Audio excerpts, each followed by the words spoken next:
ഇതാണ് ഫിൽറ്റർ ആവാത്ത വെള്ളം. ഇതിൽ നോക്കിയാൽ സ്പ്രേ ചെയ്ത് വെള്ളം വീണത് കാണാം.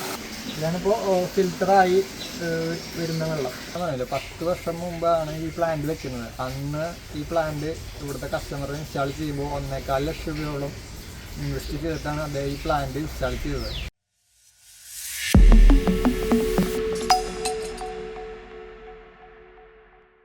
ഹായ്, എല്ലാവർക്കും ഹൈഡ്രോപ്രോയുടെ പുതിയ വീഡിയോയിലേക്ക് സ്വാഗതം. ഇന്ന് നമ്മൾ വന്നിരിക്കുന്നത് കുന്നംകുളം എടക്കര എന്ന് പറഞ്ഞ സ്ഥലത്താണ്. ഇവിടെ ഒരു വാട്ടർ ട്രീറ്റ്മെൻറ്റ് പ്ലാന്റ് നമ്മൾ 3 മാസം മുമ്പ് സർവീസ് ചെയ്തിട്ടുണ്ടായിരുന്നു. അത് ഓൾമോസ്റ്റ് ഒരു 10 വർഷത്തോളം പഴക്കമുള്ള പ്ലാന്റാണ്. അപ്പോൾ ഈ വീട്ടിലെന്ന് പറയുന്നത് ഓട്ടോമാറ്റിക് സിസ്റ്റം അല്ല, മാനുവൽ സിസ്റ്റമാണ്. ഈ 10 വർഷത്തോളമായിട്ട് ഇവിടുത്തെ കസ്റ്റമർ മാനുവലിയാണ് കെമിക്കൽ ലോസിങ്ങും കാര്യങ്ങളും ചെയ്യുന്നത്, അതേപോലെ ബാക്ക് വാഷൊക്കെ ചെയ്യുന്നത്. വളരെ മോശം വെള്ളമാണ് ഇവിടെ ഉള്ളത്. ഇവിടെ ഈ പ്ലാന്റ് ഫിക്സ് ചെയ്യുന്നതിന് മുമ്പ് ഇവിടെ ഓൾറെഡി ഒരു കിണറുണ്ട്, അതിലത്തെ വെള്ളം ഇതേപോലെ മോശമാണ്. അതിനുശേഷം അദ്ദേഹം ഒരു ബോർവെല്ല് കുഴിച്ചു, അതിലത്തെ വെള്ളവും ഇതേപോലെ വളരെ മോശമായതുകൊണ്ട് കസ്റ്റമർ ഒരു ഫൈനൽ ഡിസിഷൻ എന്നുള്ള രീതിക്കാണ് ഈ പ്ലാന്റ് അന്ന് 10 വർഷം മുമ്പ് ഇൻസ്റ്റാൾ ചെയ്യുന്നത്. പിന്നെ അത് മറ്റൊരു കമ്പനിയാണ് ഇൻസ്റ്റാൾ ചെയ്യുന്നുണ്ടായിരുന്നത്. ഇപ്പോൾ അത് സർവീസ് ചെയ്യാൻ ആ കമ്പനി നിലവിലില്ലാത്ത കാരണം പിന്നെ നമ്മളെ കോൺടാക്റ്റ് ചെയ്യാണ് ചെയ്തത്. അപ്പോൾ ഇവിടുത്തെ വെള്ളത്തിൻ്റെ പ്രശ്നം എന്ന് പറഞ്ഞാൽ അയൺ കണ്ടൻറ്റ് വളരെ കൂടുതലായിരുന്നു, അതുപോലെ ടർബിഡിറ്റി, pH കുറവ്, അങ്ങനത്തെ പ്രശ്നങ്ങളൊക്കെ ഉണ്ടായിരുന്നു. 2022 നമ്മൾ ഈ കസ്റ്റമറെ ആദ്യമായിട്ട് കോൺടാക്റ്റ് ചെയ്യുന്നത്. പിന്നെ ചില കാരണങ്ങളാൽ മെയിൻ്റനൻസ് പ്രോസസ്സ് നീണ്ടുപോയി. നമുക്ക് ഈ വർഷമാണ് അത് കംപ്ലീറ്റ് ചെയ്യാൻ പറ്റിയത്. കസ്റ്റമർ ഇവിടെ വീട്ടിലില്ലാത്തതുകൊണ്ടൊക്കെയാണ് മെയിൻ്റനൻസ് നീണ്ടുപോയത്. ഇവിടെ കെമിക്കൽ ട്രീറ്റ്മെൻറ്റിനായിട്ട് കസ്റ്റമർ മുമ്പ് തൊട്ട് ഉപയോഗിക്കുന്നതാണ്. ഒരു 4000 ലിറ്ററിൻ്റെ സ്റ്റോറേജ് പുറത്ത് ഓൾറെഡി ടാങ്ക് വാങ്ങിച്ച് വെച്ചിട്ടുണ്ട്. അതിലേക്കാണ് അദ്ദേഹം ആദ്യം വെള്ളം പമ്പ് ചെയ്യുക. ഇതിലേക്ക് വെള്ളം പമ്പ് ചെയ്തിട്ട് മാനുവലി ക്ലോറിൻ ഡോസിങ് ചെയ്യുകയാണ് ചെയ്യുക. ഓരോ ടാങ്കിലേക്കും ഓരോ തവണ വെള്ളം അടിക്കുമ്പോഴും മാനുവലായിട്ട് ക്ലോറിൻ ഒഴിച്ച് കൊടുക്കും. നമ്മൾ മുമ്പത്തെ വീഡിയോകളിലൊക്കെ കണ്ടിരുന്നത് അതിന് വേണ്ടിയിട്ടൊരു ഡോസിങ് പമ്പ് ഇൻസ്റ്റാൾ ചെയ്യണതാണ്. അത് പകരം ഈ കിണറിൽ നിന്ന് ഈ കാണുന്ന 3 ടാങ്കുകളിലാണ് വെള്ളം സ്റ്റോർ ചെയ്യുക. അപ്പോൾ ഇതിലേക്ക് അടിക്കുമ്പോൾ ഓരോ തവണയും കസ്റ്റമർ നമ്മൾ പറഞ്ഞിട്ടുള്ള അളവിൽ ക്ലോറിൻ ഇതിലേക്ക് ഒഴിച്ച് കൊടുക്കും. അപ്പോൾ ഈ ക്ലോറിൻ ഒഴിക്കുന്നത് എന്തിനാണെന്ന് വെച്ചിട്ടുണ്ടെങ്കിൽ ഇവിടെ വെള്ളത്തിൽ അയൺ 5 മില്ലിഗ്രാമിനൊക്കെ മുകളിലേക്ക് എത്തുന്ന സ്ഥലങ്ങളാണ്. അപ്പോൾ ഈ ക്ലോറിൻ ആഡ് ചെയ്യുമ്പോൾ അയൺ പെട്ടെന്ന് ഓക്സിഡൈസ് ആവാൻ വേണ്ടിയിട്ടും പിന്നെ pH ഒക്കെ കുറച്ച് ഇൻക്രീസ് ആവും. ഈ കിണറ്റിലെ വെള്ളത്തിൻ്റെ അവസ്ഥ ഒന്ന് നമുക്ക് കണ്ടു നോക്കാം.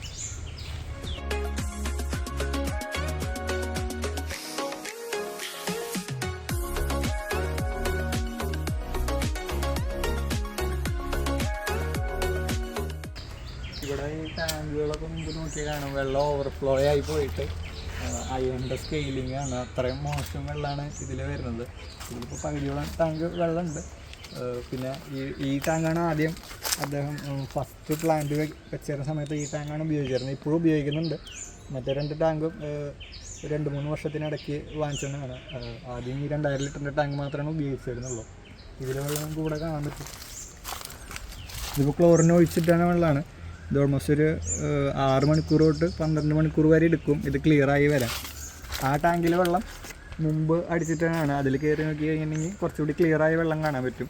അടിയിലേക്ക് സെഡിമെൻറ്റ്സ് ഒക്കെ ഊറി ബാക്കി ക്ലിയർ ആയിട്ടുള്ള വെള്ളമാണ് അതിൽ കാണാൻ പറ്റുക. അത് വേണമെങ്കിൽ നമുക്കൊന്ന് നോക്കി നോക്കാം.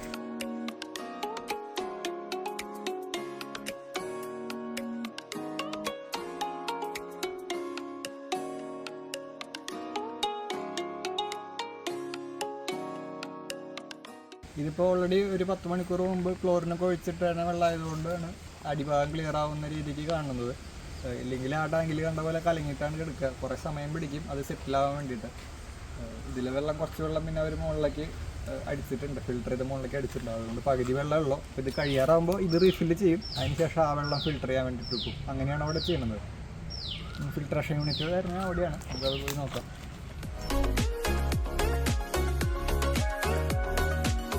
നമ്മൾ മുമ്പത്തെ വീഡിയോകളിലൊക്കെ 2 സ്റ്റേജിൽ അല്ലെങ്കിൽ സിംഗിൾ സ്റ്റേജ് സിസ്റ്റമൊക്കെയാണ് കണ്ടിട്ടുണ്ടായിരിക്കുക. ഇവിടെ 3 സ്റ്റേജായിട്ടാണ് ഫിൽട്രേഷൻ യൂണിറ്റ് ഉള്ളത്. വെള്ളം അത്ര മോശമായതുകൊണ്ടാണ് 3 സ്റ്റേജ് ഫിൽട്രേഷൻ ഇവിടെ ഇൻസ്റ്റാൾ ചെയ്തത്. ഇതിലാദ്യം മുമ്പ് ഉപയോഗിച്ചിരുന്നത് ഫിൽറ്റർ സാൻഡാണ്. ഇപ്പോൾ അത് മാറ്റി CO സൈഫ് എന്ന് പറഞ്ഞ മീഡിയയാണ് ഉപയോഗിച്ചിരുന്നത്. ഫംഗ്ഷൻ വരുന്നത് ടർബിഡിറ്റിനെ മാക്സിമം കുറയ്ക്കുക എന്നുള്ളതാണ്. അതുപോലെ സസ്പെൻഡ് ചെയ്തേക്കുന്ന സോൾട്സും കാര്യങ്ങളൊക്കെ അത് റിമൂവ് ചെയ്യും. ഫിൽറ്റർ സാൻഡിനേക്കാളും കമ്പാരിറ്റീവ്ലി അതിന് ഫിൽട്രേഷൻ കൂടുതലാണ്, പിന്നെ ഫിൽറ്റർ മീഡിയ ലൈഫും കൂടുതലായിരിക്കും. രണ്ടാമത്തെ സ്റ്റേജിൽ അയൺ റിമൂവൽ മീഡിയയാണ് ഉപയോഗിച്ചത്. അതിൽ നമ്മൾ മുമ്പത്തെ വീഡിയോയിൽ കണ്ട DMI65 എന്ന് പറയുന്ന മീഡിയ തന്നെയാണ് കൂടി ഉപയോഗിച്ചിരിക്കുന്നത്. മൂന്നാമത്തെ സ്റ്റേജിൽ 1050 AV ഗ്രേഡുള്ള ആക്ടിവേറ്റഡ് കാർബണാണ് ഉപയോഗിച്ചത്. അപ്പോൾ അവിടുത്തെ കെമിക്കൽ ട്രീറ്റ്മെൻറ്റ് കഴിഞ്ഞതിന് ശേഷം ഒരു പമ്പ് വെച്ചിട്ട് ഈ 3 സ്റ്റേജ് വഴി ഫിൽട്ടർ ചെയ്തിട്ടാണ് പിന്നെ മുകളിലേക്ക് വെള്ളം അടിക്കുക. നമുക്ക് ഇവിടുത്തെ ഫിൽറ്റർ ആവാത്ത വെള്ളം ഒന്ന് എടുത്ത് നോക്കാം. അപ്പോൾ കിണറിൽ നിന്ന് ഈ ടാങ്കിലേക്കാണ് എടുക്കുന്നത്.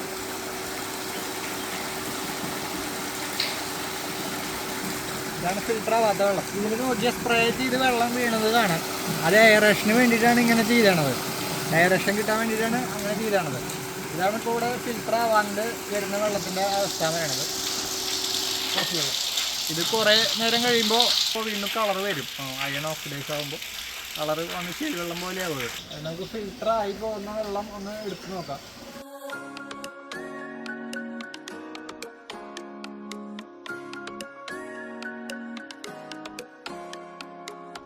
ഇതാണിപ്പോൾ ഫിൽറ്ററായി വരുന്ന വെള്ളം. ഇത് നമ്മൾ നേരത്തെ എടുത്ത ഫിൽറ്റർ ആവാത്ത വെള്ളം. അതുപോലെ വരുന്ന വ്യത്യാസം.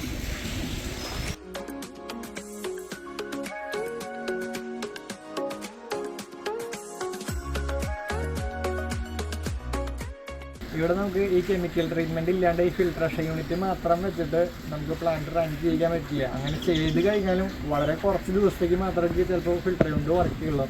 അത് കഴിഞ്ഞാൽ അത് കംപ്ലീറ്റ് ചിലപ്പോൾ ഫിൽട്ടർ ഔട്ട്പുട്ടിലും ഇൻപുട്ടിലൊക്കെ ഒരേപോലെ വെള്ളം ഫിൽട്ടർ ആവാത്ത പോലത്തെ അവസ്ഥ വരും. അത്ര മോശം വെള്ളമാണ് വരുന്നത്. അപ്പോൾ പല കസ്റ്റമേഴ്സും നമ്മളോട് ചോദിക്കാറുണ്ട്, ഈ ക്ലോറിനേഷൻ ചെയ്യാതെ അല്ലെങ്കിൽ ചില സ്ഥലങ്ങളിൽ ആലൻ ഡോസിങ് ചെയ്യേണ്ടവർ ഇതൊന്നും ചെയ്യാതെ ഫിൽട്ടർ ചെയ്യാൻ പറ്റുമെന്നുള്ളത്. അപ്പോൾ നമുക്ക് ചില സ്ഥലങ്ങളിൽ അങ്ങനെ ചെയ്യാൻ സാധിക്കില്ല. ആലപ്പുഴ പോലെയുള്ള ചില സ്ഥലങ്ങളിലൊക്കെ വെള്ളത്തിൽ ഓർഗാനിക് കണ്ടന്റ് ഉണ്ടായിരിക്കും. അവിടെ ഇതേപോലെ യെല്ലോ കളർ വെള്ളമാണ് ഉണ്ടായിരിക്കുക. അത് എത്ര ദിവസം എടുത്ത് വെച്ച് കഴിഞ്ഞാലും ആ വെള്ളത്തിൻ്റെ കളർ വ്യത്യാസം വരില്ല, അത് സെറ്റിലാവില്ല.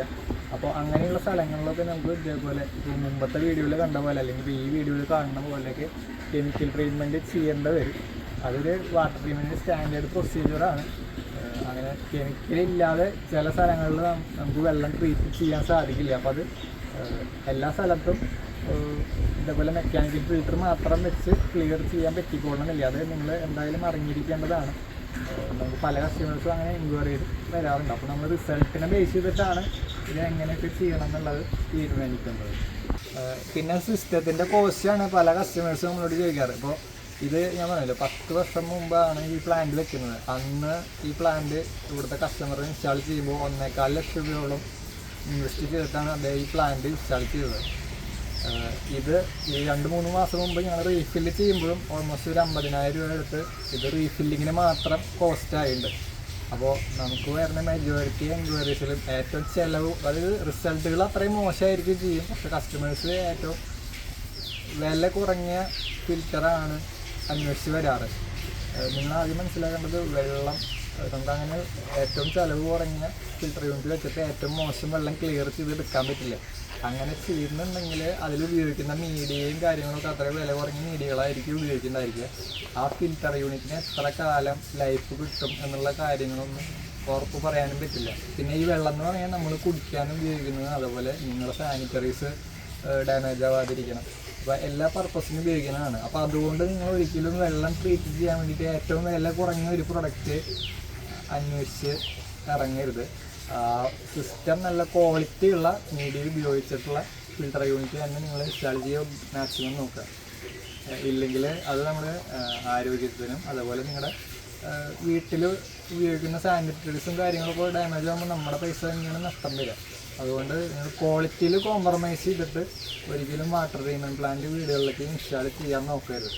നമ്മളിപ്പോൾ ഒരു കാറോ അല്ലെങ്കിൽ ഫോണോ ഒക്കെ വാങ്ങുമ്പോൾ ഏറ്റവും നല്ല സ്പെസിഫിക്കേഷനിലുള്ള സേഫ്റ്റിയുള്ള അല്ലെങ്കിൽ ഫോണൊക്കെ ആണെങ്കിൽ ഏറ്റവും നല്ല പ്രോസസ്സർ ഉപയോഗിച്ചിട്ടുള്ള കമ്പനികളിലാണ് നമ്മൾ ചൂസ് ചെയ്ത് വാങ്ങുക. അതുപോലെ തന്നെ ഈ ഫിൽറ്റർ യൂണിറ്റുകളിൽ ഉപയോഗിച്ചിട്ടുള്ള മീഡിയ ഏതാണെന്ന് നോക്കി ആ കമ്പനികളെ കുറിച്ച് കസ്റ്റമർ തന്നെ ഒരു സ്റ്റഡി നടത്തിയിട്ട് ഏറ്റവും നല്ല ക്വാളിറ്റിയിലുള്ള ഫിൽറ്റർ യൂണിറ്റ് തന്നെ വീടുകളിലേക്ക് ഇൻസ്റ്റാൾ ചെയ്യാൻ ശ്രമിക്കുക. ഏറ്റവും നല്ല രീതിയിലുള്ള മെത്തേഡും ചൂസ് ചെയ്യുക. ഇപ്പോൾ ഇവിടെ കണ്ട പോലെ എത്ര മോശമൊക്കെ ആണെങ്കിൽ നമുക്ക് ഒരിക്കലും ഈ വെള്ളം ഡയറക്റ്റ് ഫിൽറ്റർ ചെയ്യാൻ പറ്റില്ല. അതിന് കെമിക്കൽ ട്രീറ്റ്മെൻറ്റ് ചെയ്യേണ്ടി വരും. അപ്പോൾ നിങ്ങൾ പുതിയ വീട് പണിയണവരൊക്കെ ആണെങ്കിൽ ആദ്യം തന്നെ വെള്ളം ലാബിൽ കൊടുത്ത് ടെസ്റ്റ് ചെയ്ത് ഈ വാട്ടർ ട്രീറ്റ്മെൻറ്റ് പ്ലാന്റിന് വേണ്ടി മാത്രം ഒരു ഫണ്ട് നമ്മൾ കയ്യിൽ കണ്ടുവെക്കണം. ഇല്ലെങ്കിൽ നിങ്ങളുടെ പുതിയ വീടുകളിലേക്ക് ഇൻസ്റ്റാൾ ചെയ്യുന്ന സാനിറ്ററീസൊക്കെ ഡാമേജ് വന്ന് പിന്നെ കൂടുതൽ ഫിനാൻഷ്യൽ ലോസിലേക്ക് പോകാനുള്ള സാധ്യതകളുണ്ട്. വെള്ളം നമ്മുടെ ജീവിതത്തിൻ്റെ ഒരു പ്രധാനപ്പെട്ട ഘടകമാണ്. അതിലൊരിക്കലും ക്വാളിറ്റി കോംപ്രമൈസ് ചെയ്യരുതെന്നാണ് എൻ്റെ അഭിപ്രായം. അപ്പോൾ ഇന്നത്തെ വീഡിയോ ഇവിടെ അവസാനിക്കുകയാണ്. അപ്പോൾ അടുത്തൊരു വീഡിയോയുമായി വരുന്നത് വരെ എല്ലാവർക്കും ബൈ.